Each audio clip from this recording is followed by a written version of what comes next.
All right, hello everyone, and welcome to my channel. This is an educational channel. We try to check out great theories of everything, all-encompassing theories, grand unified theories, magnum opuses, tour de forces, earth-shattering discoveries, masterpieces from obscure sources mainly. And we try to help you out with your paradigm shifting, your awakening to 5D consciousness, and your formation of a holistic worldview with these all-encompassing theories. And today is our 210th video that we've done under the Reciprocal Church rubric, named in honor of Dewey B. Larson and his reciprocal system of theory, which is really the first all-encompassing theory which embraces both science and religion, or it's really like a science of religion, at least in his book Beyond Space and Time. I've done almost 600 videos on the reciprocal system that are back in the archives if you want to check any of those out. But we're using that term, reciprocal church, because we're trying to build a church, but not really a church, kind of like a one-over church or a reciprocal church. We put together many spiritual resources, things that you can use in your own life to, enhance or accentuate your spiritual life, especially with the realization that the Western religions are about to cave in as a result of lack of authenticity. In particular, we've been looking at the New Testament, but also the Quran a little bit, and we will get into the Old Testament as well. But we've been examining the hypothesis or the theory that the New Testament was written by the Romans. Excuse me. The Roman Caesars in the 1st century AD. And they wrote it as a piece of wartime propaganda. The Romans were fighting a 2-century-long war against the Jews, but in particular in certain stints, especially 66 to 73 AD, where they sacked the Temple of Jerusalem under Emperor, first General Vespasian and General Titus, who eventually became Emperor Vespasian and Emperor Titus. And they were both hard bitten by this war, put in immense resources. They killed like 1 million Jews. But they were both injured in battle themselves. And I think when they got home, back to Rome, they kind of figured, why don't we employ that idea that Emperor Tiberius had all the way back in the 30s, which was to create a new Roman religion, and a new religion to get the Jews to drop their religion. And because the Jews had just been a pain in their butt for way too long. The Jews believed in this monotheistic God, which didn't accept graven images. They would rather die than have a statue of Caesar put in their temple. They had all these kosher food and circumcision rituals that the Romans were opposed to, and they just wouldn't absorb into the Roman Empire. They were very xenophobic and separatists. They thought they were the chosen people. It was just it was much harder to manage the Jews than all of their other provinces and colonies and so on that they had in their empire.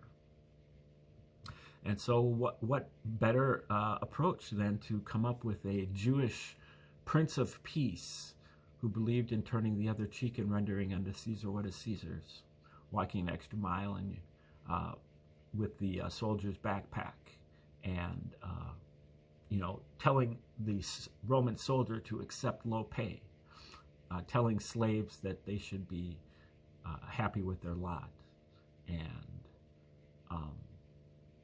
turning the other cheek, and on and on and on. And so that's what they did.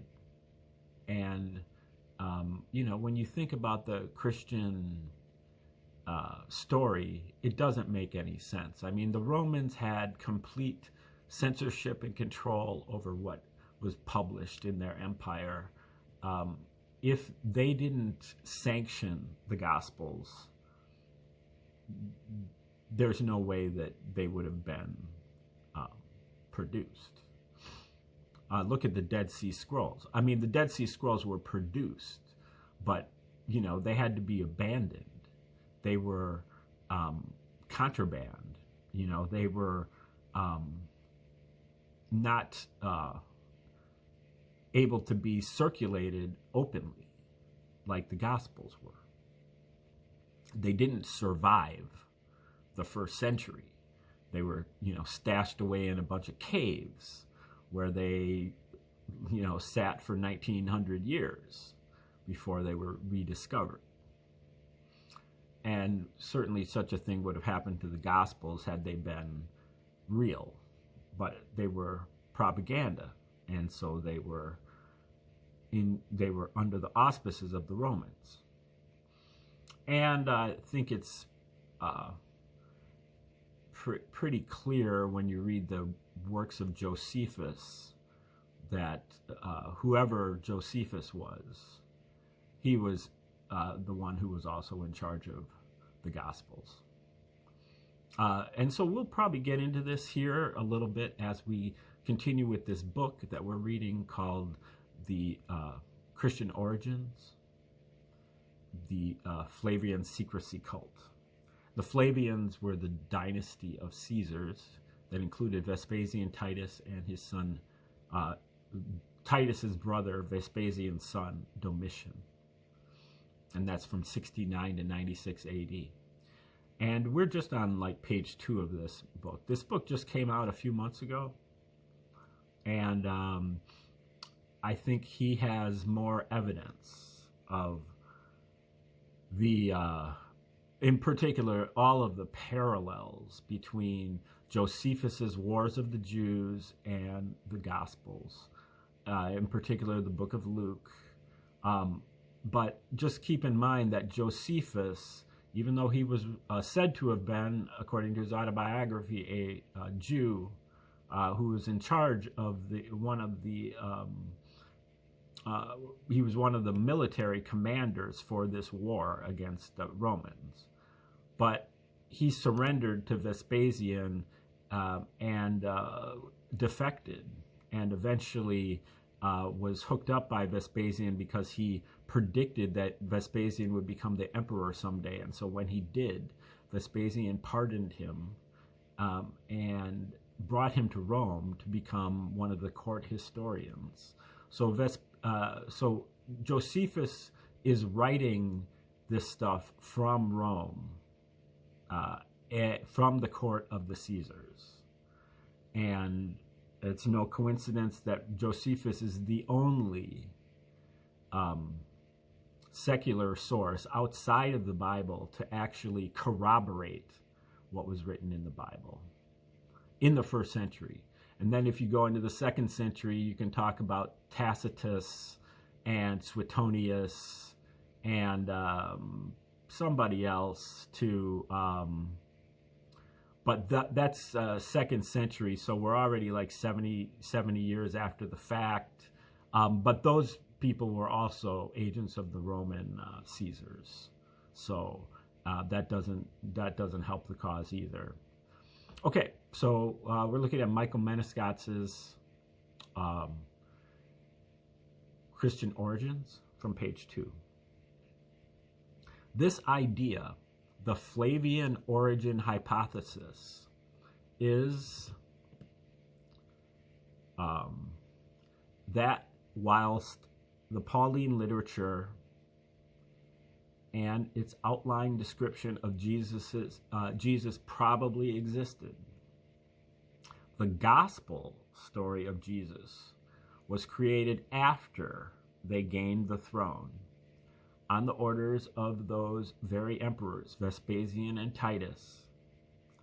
I will argue that Emperor Vespasian initiated the project with his two sons, Titus and Domitian, continuing it during their reigns, albeit seeking to make it about themselves, whilst by comparison, Joseph Atwill seems to place more emphasis on just the two sons.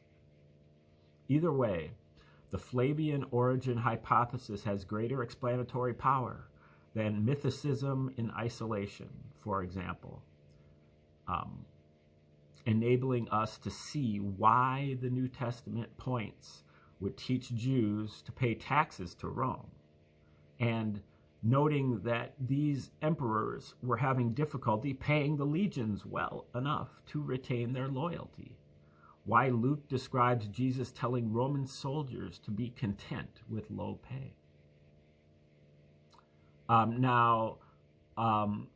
Both Atwill, Roman Piso, Abelard Rushlin, they all say that the Pauline literature was also part of the Flavian, or at least Caesarian, psyop that they were running to first at the Jews, but then eventually at everyone, or all the commoners, the soldiers, and the slaves.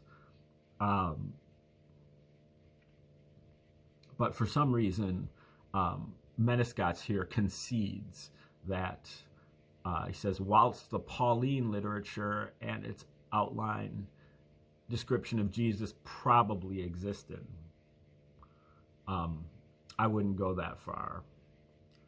I would say that it's all part of the same operation.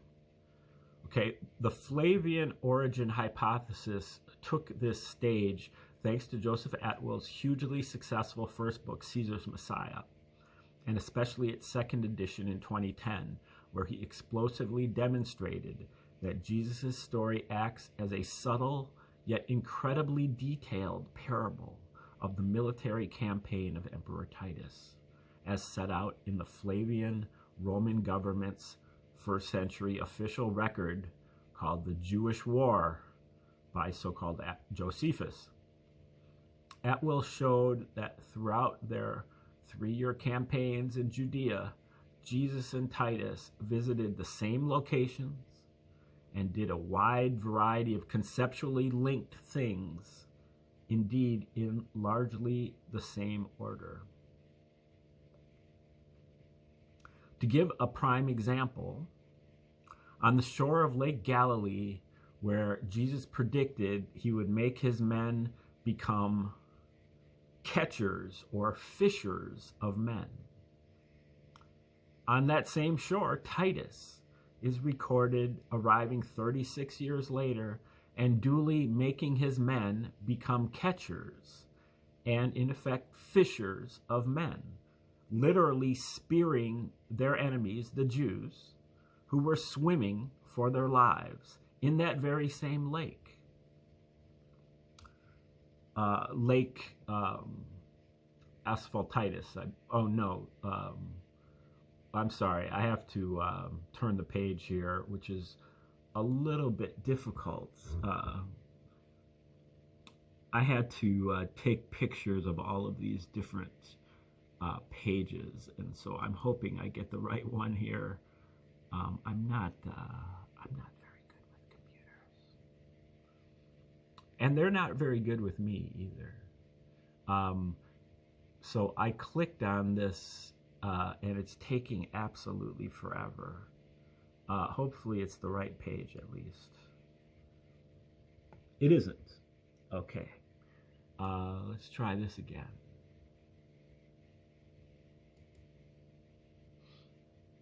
Sorry about this. Okay.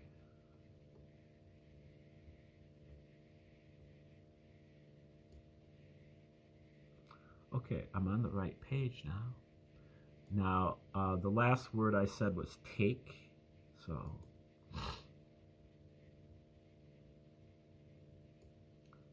it's hard because when you have to take pictures, it's a totally different way to scroll and to zoom. It's a different mechanism. So, okay, Lake Galilee. Later, Jesus is described plunging John into the water of the River Jordan, which mirrors how Titus drove his key enemy, John, into the water of that same river, the Jordan. These parallels continue with an incredible wealth of detail, but written subtly enough to avoid attention. With the so basically, I've said this before, but basically, what Jesus prophecies or parables or symbolically says, Titus fulfills literally.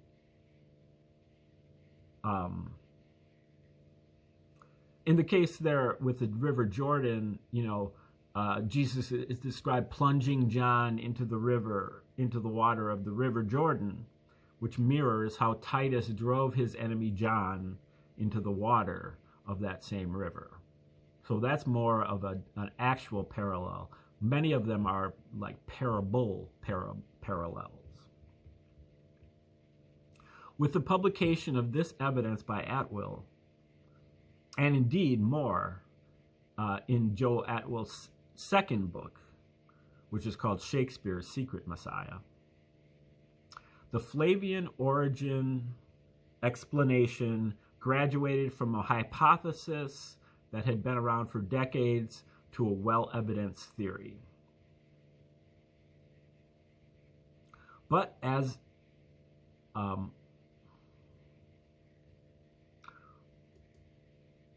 boy, sorry, trying to read this here. But as impressive as Atwill's evidence was, it still left questions. Why would a Flavian emperor create a religion about a Messiah who mirrored his own military victories? Surely this created a grave risk that people might notice it, thereby undermining the religion he was creating. Or if he planned to reveal it for some vanity-related reason, why did this happen? Or, I'm sorry, why did this never happen? And why would an emperor like Titus associate his victories so intimately with the Jewish people and religion that he clearly had such hatred for? The very people he had spent 3 years massacring, going as far as destroying Jerusalem's holy temple, where they believed their God to physically reside.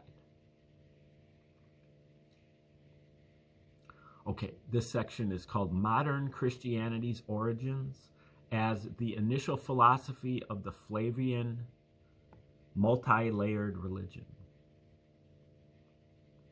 It is with such questions as those that I have something to offer. My research, a 4-year effort to catalog the Gospel's parallels with Jewish war, the book, The Wars of the Jews, focusing specifically on Luke, revealed that there were an enormous number of parallels that Atwill had not included in his book, and many of them were written to reveal messages once understood. Amazingly, it turned out that not Luke and the Roman government's Jewish war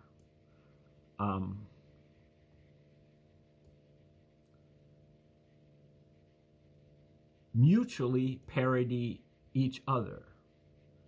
I think that "not" there is a typo. Amazingly, it turned out that Luke and the Romans' government Jewish war mutually parody each other, which can only be achieved if one person had editorial control of both stories.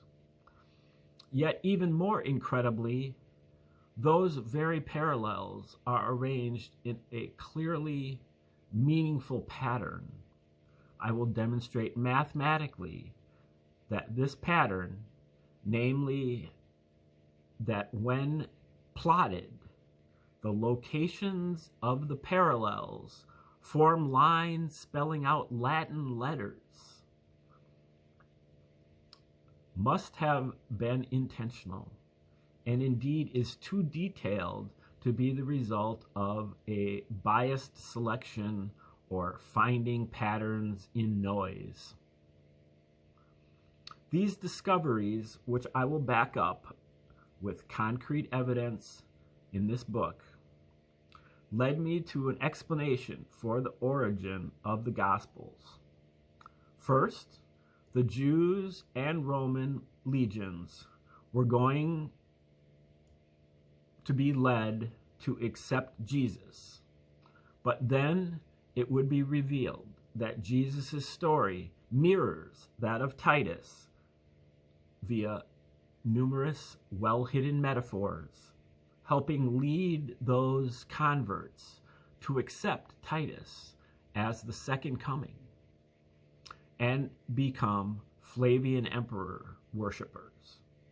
However, as a last step, the evidence that the Flavian government wrote Jesus' story was then going to be revealed to them, causing the fully hooked Flavian worshippers to lose faith in Jesus as anything but a parable of Titus, and thus become pure emperor worshippers. However, there were two difficulties with my thesis. One, to publicly reveal their proof that the Roman government invented Jesus' story would prevent them bringing in any further recruits, giving the Flavian emperors an uncomfortable choice of hugely limiting the number of people converted to emperor worship, or delaying completion of the project by many years or decades. And two, Vespasian ruled for 10 years, Titus for 2, and Domitian for a further 15. And despite evidence that Domitian had a moderate interest in keeping the project going, albeit with a trinity instead of one God, none of them publicly revealed this information. None of them revealed that Jesus' story mirrors Titus' story, let alone that they invented Jesus' story. It was only later that I identified a scenario that fits this observation, which is the subject of this book. There have been quite a few typos so far in just the first 3 pages, maybe about 10 typos.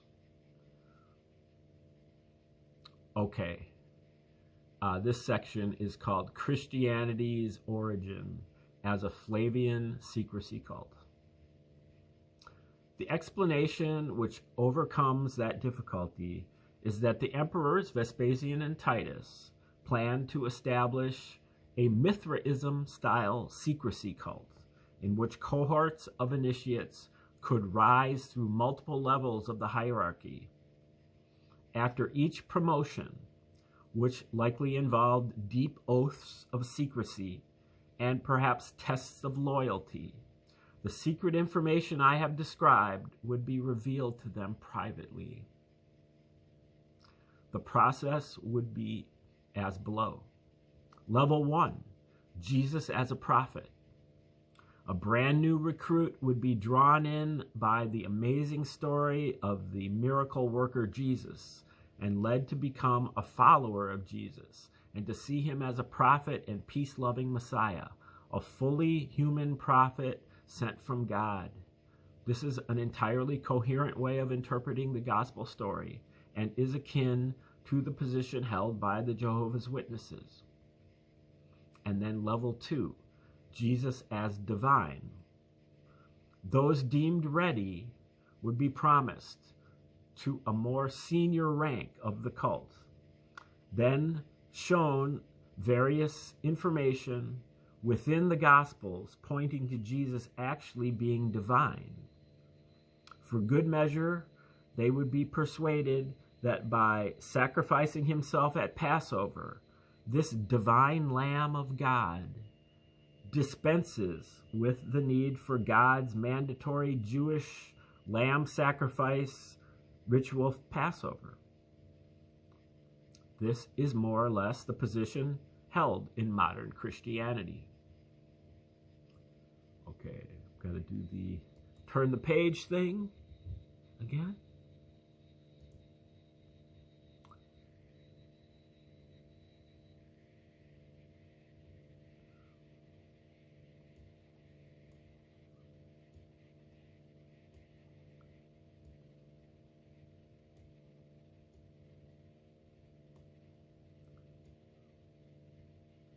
Okay, level 3. Conversion of Jesus worshipers to become, oh boy.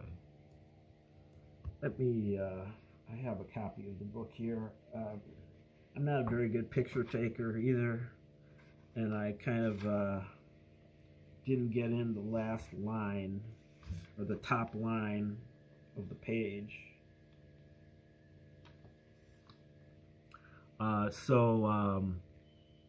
Level 3, conversion of Jesus worshipers to become dual Jesus Flavian worshipers, those adequately hooked on Jesus as God and deemed ready for a further promotion would be sworn to secrecy and,